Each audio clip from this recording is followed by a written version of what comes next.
About 4.5 to 5 years ago, I was in conversations with an old friend, a man, and he said to me, he's not questioning my beliefs about success, but if I wanted to make it big, I would have to compromise. Now that would either be compromise morally, compromise financially, or compromise sexually. Now, thing is, I knew he was right because being female, I can't speak for the people that do a 9 to 5, but if you're in business in the part of the world where I am, being female as well, what would usually happen is when there's a contract, when you want to get a contract that actually involves a lot of money, what you would usually get is what are you willing to do to get it? Because so many other people are willing to do just about anything to get it. I'm not saying all the time, I'm just saying most of the time, right? So many other people are willing to do anything, so that's what you would get. So I knew he was right, but I was upset. I was very, very upset, and I couldn't argue with him because he was somebody I had a lot of respect for. So I just had to get off the phone, right? So I was upset because, I mean, back in the days, if he had told me that prior to that, that word would have that word would have haunted me, right? And that would have been my excuse for whatever bad behavior. Do you understand? So that would have been my excuse, because it would be in my head that, okay, I can't make it big without this, so maybe I can do that, or then I don't have to do that, or I can do this, or I don't have to do that. But you see, at the time when he was telling me that, I'd made atonement for myself.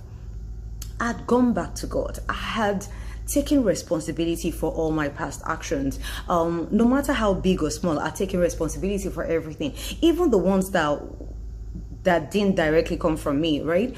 I took responsibility for allowing such bad behavior from other people. So I'd taken responsibility for my actions, and I'd made atonement for it.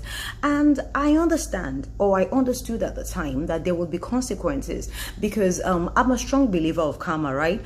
So I believe in consequences. For every action, there's a reaction, and you can't plant oranges and reap apples. It's not possible. So at the time, I was saying to God that I know there will be consequences, but I was asking for mercy. I was asking God to tender those consequences with mercy. Now, there's a saying that a prayer of a sinner is an abomination before the Lord, right? However, if you go to God with a broken spirit and a contrite heart, that prayer God will not despise. Reason being, a broken spirit means that you have taken responsibility for your actions. You feel bad about it, and that's why your spirit is broken. And a contrite heart means that you've gone back to God in humility, and you have surrendered to the Holy Spirit to teach you the right way. That prayer God will not despise. Now, there's something called narcissism that God absolutely hates. God detests narcissism because it's everything that is the opposite of God, right? And a narcissist can say to you that they believe in God. They can even tell you they love God, but that's not true. Reason being, a narcissist actually believe they are God. So it's not possible to believe in something that you actually think you are. Does that make sense? And then they act accordingly and play God in other people's lives, right? So they tend to play God in other people's lives. Now, there's so many ways to identify narcissism or a narcissist. One of the definite ways to identify a narcissist is blame shifting. They never, ever, ever take responsibility for their actions, right? It's never their fault. It's always someone else's fault. Oh, you made me do it. I mean, I wouldn't have stepped out on the marriage if you had loved me enough, if you had given me more attention, if you had spent more time with me. I wouldn't have stepped out on the marriage. Oh, so it's not my fault, it's your fault. It's your fault, you made me do it. I wouldn't have taken money from my place of work if only my boss had increased my salary like I asked him to. Oh, it's not my fault, it's my boss's fault. Oh, I wouldn't have taken advantage of that person. Oh, that bad woman, it was her short skirt. She was wearing a very tight dress, and that's why I took advantage of of her. Oh, it's not my fault, it's her fault. She's the bad one. She was the one wearing the short skirts or a side dress. They never ever take responsibility for their actions. They're the innocent ones. It's always somebody else's fault. So let's look at the story of Adam, the first man. Now, the plan of God for mankind was to live in bliss. No hard work, just live in happiness. God had provided everything man needed. So what happened was God put man in the Garden of Eden, right? And he made a woman for him as a companion to procreate as well. So God had given them everything, but he had just one instruction for them. You can eat anything of this garden except of that tree of good and evil. And that was all. And God left them to it.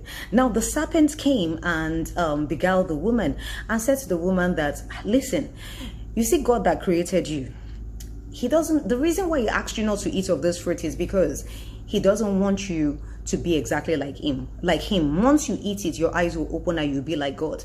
That was the first introduction to narcissism. Now the woman believes the serpent and she ate some of it, and she took off the fruit, she ate some of it, and she took it to her husband.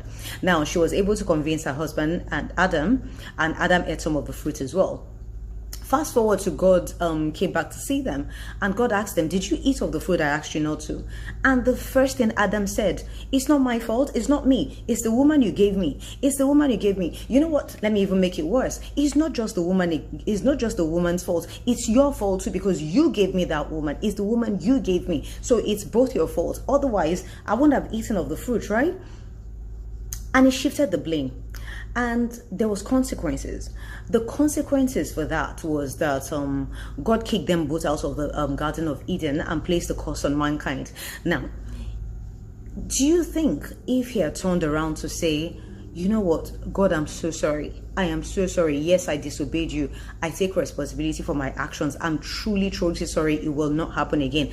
I understand there will be consequences, but please tender it with mercy. Do you think the punishment would have been that grave? It's just a thought. Now, I have a question. Was Adam beguiled by Eve's delectable voice, or was it tempted at the fact that he could be exactly like God? Now, let's look at the story of Samson and Delilah, right? The funny thing is, we all castigate Delilah. Oh, bad Delilah, evil Delilah. She's so evil. She's so this. She's so that. She betrayed poor old Samson. Oh my goodness. You know, but the thing is this. If you buy a snake as a pet, right? You can feed it. You can clothe it. You can dress it up to look like a puppy. It's still going to do what a snake is meant to do. It's going to bite you. Delilah was a Philistine woman. They were enemies of the Jews. Samson, on the other hand, was very strong in body, but very weak in character. And he got so great in his own eyes that he started to pursue women that were out of God's plan for his life. He started to pursue Philistine women, right? But he believed, he was so prideful. He believed he was undefeated. He believed he was so strong, nobody could defeat him. Nobody could fight him, which to an extent was true, you know? So Delilah goes to him and says, what's the secret to his strength? Oh, if you love me, you will tell me. And he said to her, once they tie him up with different strings and everything, then they will be able to overpower him. Keep in mind, what had happened was before he woke up in the morning, he was already tied with strings. And Delilah said one thing, Samson, Samson, the Philistines are upon you, which means the enemies are upon you. He woke up and he was tied up. But because he felt he was undefeated, he broke the strings and he got up. Now, at no point did he think, what's this woman up to? Now, maybe he thought she was just playing around. So she did it again. Samson, oh Samson, what's the secret to your strength? And he said to her, well, if the strings are new strings or something of the sort, he woke up the next morning and the same thing happened. It happened over and over again till he was actually defeated. Did he not think at any point in time that, woman, what are you up to? What are you doing? You know, but he was so prideful. He felt so great in his own eyes and he thought it was impossible to defeat him. Now, the consequences of his pride was actually very grave. Eventually, he was kidnapped. His eyes were gouged out. Yes, he did defeat his enemies in the long run, but he lost his life in the process. Now, Delilah is an enemy She's not the enemy. Samson's real enemy was his pride, and he lost his life for it. Now let's look at the story of King Ahab and Jezebel. Like Delilah, once people hear Jezebel, they pick up their shoes and run the other way, right? Because she's so evil, she's so bad, she's so wicked, she's this and she's that. But think about it. Jezebel didn't owe anybody anything. She's Phoenician. They worshipped everything else except the Most High God. The one that was accountable was King Ahab, because he was the king of the Israelites, a God-worshipping tribe, and he led his people astray. Now, the spirit of Jezebel cannot operate without a willing participant. The spirit of Jezebel cannot operate without a codependent, right? Which brings me to another way to identify a narcissist. A narcissist is a codependent. They're usually codependent on people, places, and things. Now, they're codependent on people, maybe because of the love they get from them, the praises they get from them, the respect they get from them. Now, they have no love for these people. These people are pretty much accessories to them. But they are codependent on the praise they give them, the love they give them, the admiration they give them, right? So they would enable any sort of bad behavior so they don't lose those people. For them, they surround themselves with people because it makes them look good, not because they have any sort of love for them, right? And they can also be codependent on substances, maybe alcohol, maybe drugs, maybe whatever kind of substances. They can also be codependent on that because it makes them feel good. So anyway, King Ahab was a codependent. He was codependent on the love or admiration or whatever it is Jezebel gave to him. And he started to enable Jezebel. He enabled Jezebel to bring in false god and to make the people of Israel worship. He enabled Jezebel to kill the prophets of God. He enabled Jezebel to kill an innocent man and steal his vineyard from him. And the consequences of his actions were so great because eventually he lost his life for it. Now, if Jezebel was so powerful, then her schemes would have worked on everybody. But it didn't.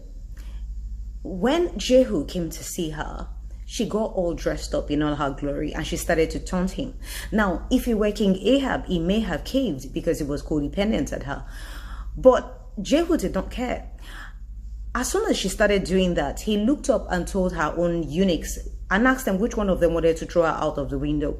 There was no time for nonsense. And they actually threw her out, and that was the end of Jezebel. Now, all three actions had very grave consequences. With Adam and Eve, they were kicked out of the Garden of Eden, and a curse was placed on mankind. With Samson, he was kidnapped, he lost his sight, and eventually lost his life. With King Ahab, he eventually lost his life. All three actions had very grave consequences. But if you go to God with a broken spirit and a contrite heart, that prayer God will not despise. Because the true test of a man's strength does not depend on how many times he falls. He is flesh, he's likely to fall. The strength of a man is determined by how he can pick himself up. Take responsibility for his actions. Keep it pushing, determined never to make the same mistakes again. Namaste.